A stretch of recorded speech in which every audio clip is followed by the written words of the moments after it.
बाजार में। मैं हूं आपके साथ पूजा त्रिपाठी और आप देख रहे हैं ईटी नाउ स्वदेश। अगले आधे घंटे हम आपको बताएंगे कि आज दिन भर बाजार में किस तरह का कारोबार देखने को मिला। आज लगातार तीसरा दिन था जब बाजार में अच्छी क्लोजिंग देखने को मिली और 17,500 के पास की क्लोजिंग आज निफ्टी ने दिखाई है। और इसके अलावा बैंक निफ्टी में भी बात करेंगे तो वहां पर भी शानदार तेजी थी। करीब 480 अंकों की तेजी बैंक निफ्टी में भी देखी गई है और लगभग सभी सेक्टरल इंडेक्स आज हरे निशान में कारोबार कर रहे थे। लेकिन कैसा कारोबार हुआ आज दिन भर बाजार में, कौन से शेयर एक्शन में थे, ये भी समझ लेते हैं। मानसी हमारे साथ जुड़ चुकी हैं बताने के लिए। Mansi, good afternoon. बताइए आज बाजार में दिन भर कैसा कारोबार रहा? बिल्कुल, तो तेजी के हैट्रिक तो बाजार ने देखी है। लगातार तीसरा सेशन रहा। सुबह से ही हमने विदेशी बाजार से दमदार संकेत देखे और उसका इम्पैक्ट तो था ही, और भारतीय बाजार की अपनी भी कई सारी तेजी के ट्रिगर्स थे जिसके चलते यहाँ पर बढ़त के साथ ट्रेंड्स देखने को मिले। स्टॉक स्पेसिफिक, सेक्टर स्पेसिफिक, हर तरफ से मौके भरपूर देखने को मिले और इसी के चलते हरे निशान के साथ ही बाजार दिन भर ट्रेड करते हुए दिखे। टाटा कॉफी, टाटा कंज्यूमर की खबर से शुरुआत होती हुई दिखी। मर्जर की जो खबरें आती हुई दिखी, इसके बाद टाटा कॉफी, टाटा कंज्यूमर दोनों के स्टॉक प्राइस में शानदार बढ़त के बीच दिन भर ट्रेड्स देखने को मिला। करीब 9 से 3%। आप देखिए टाटा कंज्यूमर 3% और टाटा कॉफी तो आउट परफॉर्मेंस दिखाते हुए 9% तक की तेजी दिखाकर यहां पर क्लोज होता हुआ दिखा।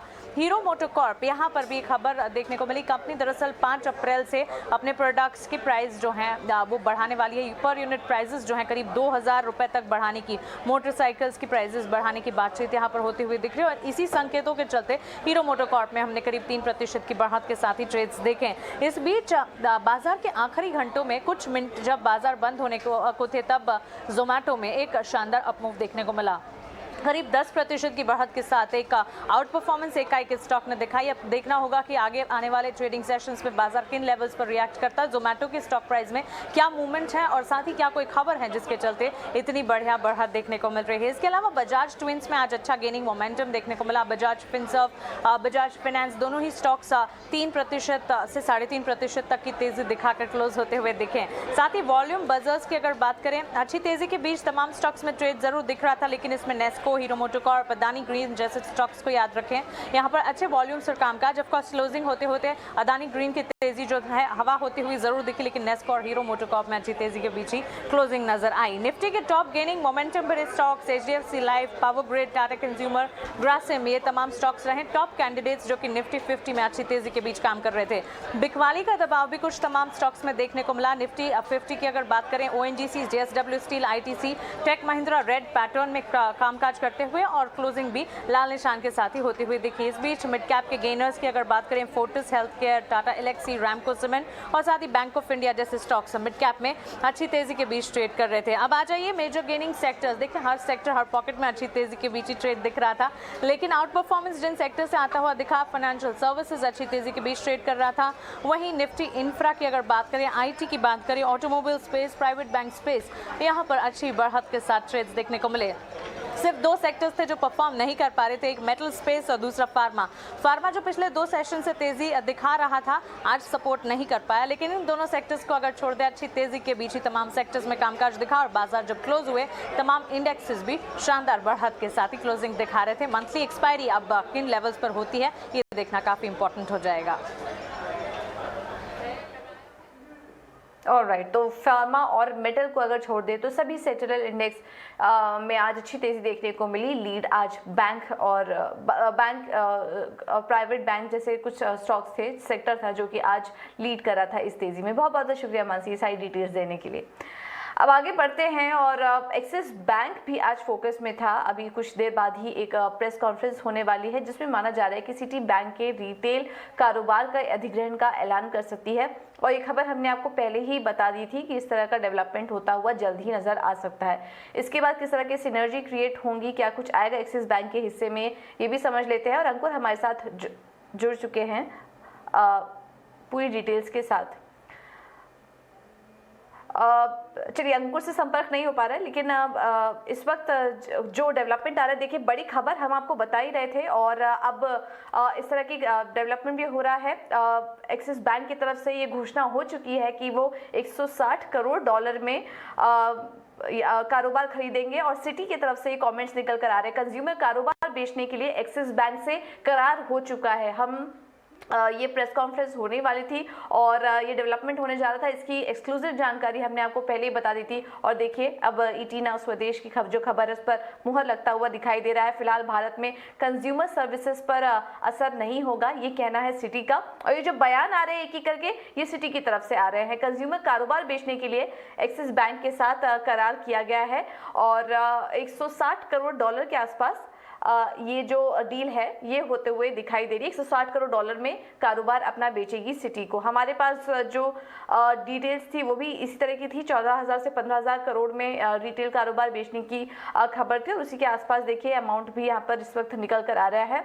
कारोबार की जो इंटीग्रेशन है वो 12 से 18 महीने लग सकते हैं, इस तरह की भी डिटेल्स यहाँ पर निकल गई थी। अब इससे कुछ ही देर में एक्सिस बैंक की प्रेस कॉन्फ्रेंस भी होगी, 4:15 बजे प्रेस कॉन्फ्रेंस होगी एक्सिस बैंक की, तो उसमें और भी ज़्यादा डिटेल्स यहाँ पर पता चलेंगी। लेकिन देखिए एक्सिस बैंक की प्रेस कॉन्फ्रेंस से पहले ही सिटी की तरफ से ये बयान आते हुए नजर आ रहे हैं, लेकिन उनका कहना है कि उनके कंज्यूमर कारोबार पर फिलहाल असर नहीं पड़ेगा। एक्सिस बैंक को बेचने के लिए ये करार कर लिया है। चलिए इस पर और ज़्यादा जैसे जैसे धीरे धीरे जानकारी मिलती है हम आपको देते रहेंगे। लेकिन आज दिन भर हमने देखा कि एक्सिस बैंक मजबूती के साथ ही कारोबार कर रहा था। 2% की मजबूती के साथ यहाँ पर क्लोजिंग भी देखने को मिली है। और कुछ बात करें तो एक्सिस बैंक फोकस भी कर रहा था। इनका जो सिटी बैंक का जो बड़ा एक पोर्टफोलियो है वो क्रेडिट कार्ड का है और एक्सिस बैंक की कोशिश भी यही हो रही थी कि अपने जो क्रेडिट कार्ड पेनिट्रेशन है वो यहाँ पर और ज़्यादा बढ़ाई जाए। चलिए हमारे साथ अंकुर भी जुड़ चुके हैं इसी खबर पर बात करने के लिए। अंकुर बताइए और क्या डिटेल्स हैं आपके पास? माफ कीजिएगा, शरद हमारे साथ मौजूद हैं इस पर और ज़्यादा डिटेल में बात करने के लिए। शरद बताइए और क्या क्या डिटेल्स अभी निकल कर आई हैं इस खबर से जुड़ी?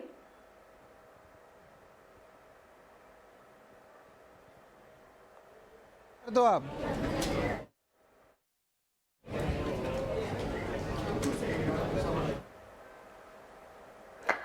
चलिए शरद से संपर्क जोड़ने की कोशिश करेंगे, उनके पास बाकी डिटेल्स भी आ चुकी हैं। लेकिन एक्सिस बैंक और सिटी बैंक के बीच ये जो रिटेल कारोबार का डीमर्ज होगा, ये मेन यही कारण था कि एक्सिस बैंक के हिस्से में एक बड़ा क्रेडिट पोर्टफोलियो इनका आ जाएगा। क्रेडिट कार्ड और क्रेडिट बिजनेस जो था वहां पर पेनिट्रेट करने की कोशिश की जा रही थी एक्सिस बैंक की तरफ से इस मार्केट में। बाकी सारे बैंक काफ़ी अग्रेसिवली बढ़ भी चुके थे।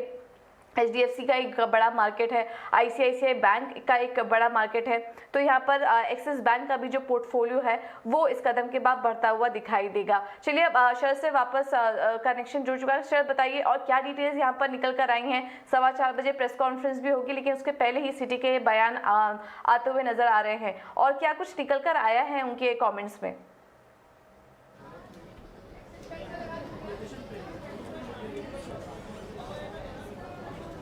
जी बिल्कुल, एक्सिस बैंक फोकस में रहने वाला है और आप देख सकते हैं सिटी की जो रिटेल एसेट्स है उनको वो एक्वायर करने वाले हैं और 1.6 बिलियन डॉलर का जो ऑल कैश डील है, अनुमान था लगभग 2 बिलियन डॉलर का, तो कह सकते कि एक्विजिशन जो थे उतनी महंगी नहीं थी, थोड़ी रीजनेबल वैल्यूएशंस पे जो है एक्विजिशंस हुई है।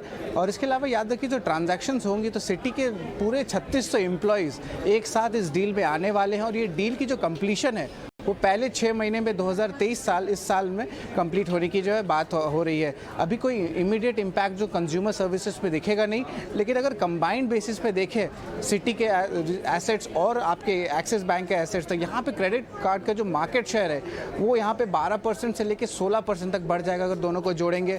और इसके अलावा अगर एक्सिस की और सिटी के कार्ड्स जोड़े तो 1 करोड़ के से आंकड़े से ज़्यादा होने वाले हैं। ये चौथी बैंक हो जाएंगी जो HDFC बैंक, ICICI बैंक और SBI रहेगी, जो 1 करोड़ क्रेडिट कार्ड्स के जो आंकड़े उससे ज़्यादा होने वाली है और बहुत सारे क्रॉस सेल अपॉर्चुनिटीज़ रहने वाले हैं। और इसकी जो डेवलपिंग स्टोरी है, और आप कह सकते हैं कि 4:15 बजे जो है प्रेस कॉन्फ्रेंस हो रही है, तो उस पर हम उस पर ट्रैक बनाए रखेंगे।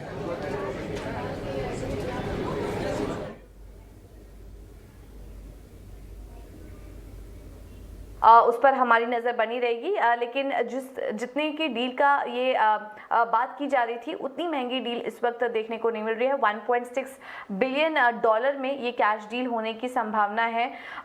इसमें ये भी माना जा रहा है कि जो पूरा ट्रांजैक्शन होगा इसमें 3600 एम्प्लॉयज़ का भी अधिग्रहण निकलने की बात की जा रही है। और जैसा कि हम बता रहे थे आपको कि मेन इस अधिग्रहण से यही होगा, ये जो ट्रांजैक्शन पूरा होगा इससे यही होगा कि इनका जो क्रेडिट कार्ड बिजनेस है वो काफ़ी मजबूत होगा। हम आपको बता दें कि इसमें एक बड़ा प्लेयर जो था वो HDFC बैंक था, पहले भी। उसके बाद आईसीआईसीआई बैंक भी नंबर 1 पर है, एचडीएफसी बैंक पे जब बैन लग चुका था।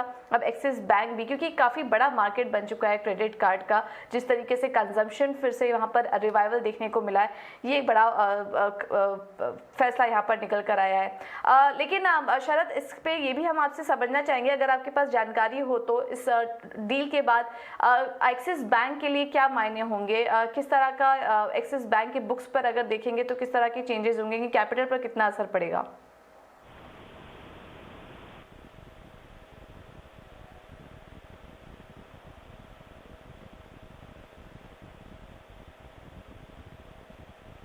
शरद, आप सुन पा रहे हैं?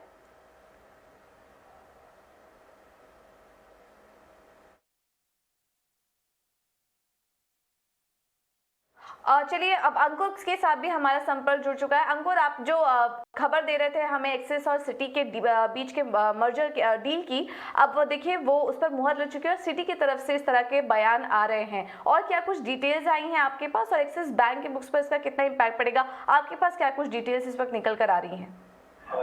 जी हाँ, जो एक्सिस बैंक बहुत ही जल्द सिटी बैंक के रिटेल एसेट्स के अधिग्रहण का अनाउंसमेंट करेगा, और हमें जो जानकारी मिली है उसके मुताबिक ये जो डील की साइज है वो $1.6 बिलियन हो सकती है। और इसके अलावा देखने वाली बात ये होगी कि एक्सिस बैंक किस तरीके से ये पूंजी जुटाता है इस कारोबार के अधिग्रहण के लिए। आपको हम बता दें कि एक्सिस बैंक और साथ में कई और अन्य बैंक इंक्लूडिंग इंडसइंड बैंक रेस में थे कि सिटी बैंक के रिटेल एसेट्स का अधिग्रहण किया जाए, क्योंकि इसकी जो सिनर्जी है सिटी बैंक के खासकर क्रेडिट कार्ड बिजनेस की, वो एक्सिस बैंक के साथ फिट बैठती है। सिटी बैंक का करीब 6ठा स्थान है मार्केट शेयर के हिसाब से क्रेडिट कार्ड बिजनेस में, और हालांकि इसमें गिरावट जरूर हुई है पिछले 2 सालों में, लेकिन फिर भी वो मार्केट शेयर है वो 4 से 5% तक इंटैक्ट है। तो इसीलिए एक्सिस बैंक करीब $1.6 बिलियन में ये डील क्लोज करने वाला है, और बहुत ही जल्दी ऑफिशियल इसकी घोषणा कर दी जाएगी।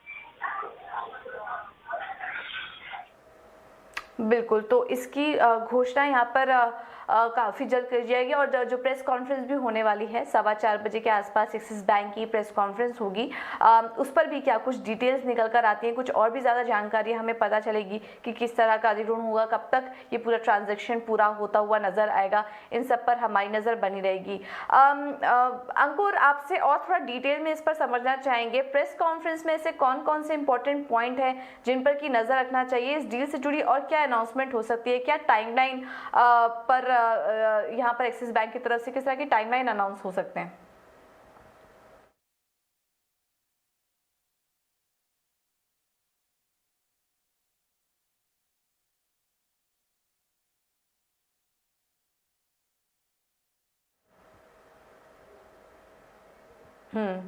ऑलराइट, चलिए अब आगे बढ़ते हैं। यहाँ पर एक्सिस बैंक की जो प्रेस कॉन्फ्रेंस होगी उस पर हमारी नज़र बनी रहेगी। हम आपको बता दें कि एक्सिस बैंक यहाँ पर चौथी पोजीशन पर होगा, उसके पहले एचडीएफसी, आईसीआईसीआई बैंक और एसबीआई कार्ड के पास एक बड़ा मार्केट शेयर है इसका। इसके बाद एक्सिस बैंक भी इसमें एक बड़ी पोजीशन होल्ड करता हुआ, बड़ा पाई उस मार्केट शेयर का होल्ड करते हुए नजर आएगा। चलिए, इस डील पर हमारी नज़र बनी रहेगी, और कुछ ही देर में जो प्रेस कॉन्फ्रेंस होगी उस पर भी हम आगे अपडेट आपको देते रहेंगे। लेकिन चलिए अब आगे बढ़ते हैं, और आज जिस तरह का एक्शन रहा है बाजार में, जिस तरह के मूवमेंट्स दिखाई दिए हैं, इस पर हमने काफ़ी सारे मार्केट के एक्सपर्ट से भी बात की, और ऐसे में हमने रेनेसे इन्वेस्टमेंट मैनेजर्स के सीईओ पंकज मोरालका के साथ भी हमने खास बातचीत की, और उनका कहना है कि बाजार में लंबी अवधि के नज़रिए से निवेश करें। उनके मुताबिक बाजार ग्लोबल फैक्टर्स को पचा चुका है।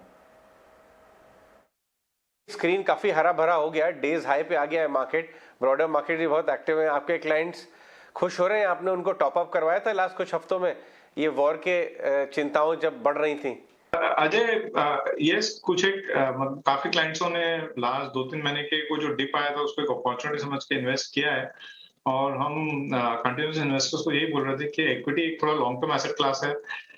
ये अनफॉर्चुनेट था कि ये एक वॉर इवेंट हुआ है या चल रहा है अभी फिलहाल, बट आई थिंक अब market is getting over the fear of that, and हमें लगता है कि थोड़ा सा अगर हम मीडियम टर्म व्यू लें तो इंडियन इकोनॉमी का आउटलुक काफी अच्छा है, बेहतर है, स्ट्रांग है। हमारी इकोनॉमी अब 2 साल के कोविड से बाहर आ रही है और हम देख रहे हैं कि एक काफी स्ट्रांग ग्रोथ आ गई है काफी सेक्टर्स में। सो इन्वेस्टर्स को थोड़ा सा, हमारा हमेशा से यही सजेशन रहा है कि इन्वेस्टर्स को थोड़ा सा लॉन्ग टर्म व्यू लेना चाहिए। ये equity markets by itself asset class ही ऐसी है कि इसमें वॉलेटिलिटी चलती रहेगी और जब कभी मार्केट में जोर से गिरावट आती है या फॉल आता है फॉर एक्सटर्नल रीजंस, तो उसको एक अपॉर्चुनिटी समझ के उस समय इन्वेस्ट करना चाहिए। आपने एकदम सही कही कि ये एसेट क्लास तो लॉन्ग टर्म ही बेस्ट परफॉर्म करता है, लेकिन अनफॉर्चुनेटली शेयर डेली ट्रेड होते हैं, एनएवी डेली ट्रेड होते हैं, आपके पीएमएस परफॉर्मेंस भी बहुत रेगुलरली क्लाइंट्स पर जाते हैं, तो एक शॉर्ट टर्म नज़र तो पड़ी जाती है। बट हम बात करेंगे कि बिहेव कैसे करना चाहिए। तो मैं ये जानना चाहूँगा पंकज कि आपने ये लास्ट कुछ महीनों में किस जोन्स में, किस एरियाज में, अगर आप स्टॉक्स बात कर सकते हैं तो नथिंग लाइक इट, बट कुछ फ्लेवर दीजिए कि कहाँ पे आपने कॉन्शियसली अनसर्टेनिटी को गले लगाया और आपने वहाँ पे पोजीशन बढ़ाई अपनी, इस जो करेक्शन आया था इसमें। तो हम एक टेलीकॉम सेक्टर पे काफी बुलिश हैं अजय। हमारा ऐसा मानना है कि इंटरनेट ड्रिवन जितने भी ग्रोथ हो रही है इंडिया में, इसकी वजह से डेटा कंजम्पशन जोर से बढ़ेगा और टेलीकॉम सेक्टर में काफी कंसोलिडेशन हो गया है, क्योंकि आज से 5 साल पहले 7 या 8 टेलीकॉम कंपनियां थी इंडिया में, अब खाली 3 रह गई है। और एक हम देख रहे हैं, एक जो हम प्राइसिंग पावर बोलते हैं, वो भी टेलीकॉम सेक्टर में फिर आ गया है, बिकॉज लास्ट 2 साल में टेलीकॉम कंपनी ने 2 बार प्राइस हाइक ले लिया है और हमें लगता है कि आने वाले समय में भी वो लोग रेगुलर प्राइस हाइक लेती रहेंगी, क्योंकि इंडिया में आज डेटा प्राइसेस जो हैं सबसे लोएस्ट हैं वर्ल्ड में और ये प्राइसेस जो हैं सस्टेनेबल नहीं है और इनमें ग्रोथ बहुत स्ट्रांग रहेगी, because internet consumption, data consumption बढ़ रहा है और वो आने वाले 10 साल में बढ़ता रहेगा। तो एक टेलीकॉम सेक्टर पे हम काफी बुलिश हैं। उसमें 2 लीडिंग कंपनीज जो हैं वो रिलायंस और भारती हैं और मैं एक क्लैरिफिकेशन देना चाहूंगा कि हमारी इन दोनों कंपनियों में ये होल्डिंग है, तो एक वो सेक्टर में अच्छा लगता है। सेकेंडली हम एक कंज्यूमर डिस्क्रिशनरी पे काफी बुलिश हैं। हमें लगता है 2 साल के लॉकडाउन के बाद में अब जब इकोनॉमी पूरी तरह से खुल रही है तो लोग एक खुल के स्पेंड करना चाहते हैं, या एक काफी पेंट अप स्पेंड की डिमांड है लोगों में, बिकॉज लास्ट 2 साल से लोगों ने हॉलीडेज नहीं किए हैं, शॉपिंग नहीं की है, वेडिंग या इवेंट्स या सेलिब्रेशन जो होते हैं वो अच्छी तरह से हो नहीं पाए हैं। तो एक हम देख रहे हैं कि कंज्यूमर में एक स्पेंड की बहुत बड़ी अर्ज है और इसकी वजह से कंज्यूमर्स स्पेंड करना चाहते हैं। तो कंज्यूमर डिस्क्रिशनरी जो है उनमें हमें लगता है कि आने वाले 1-2 साल में बहुत स्ट्रांग ग्रोथ आएगी।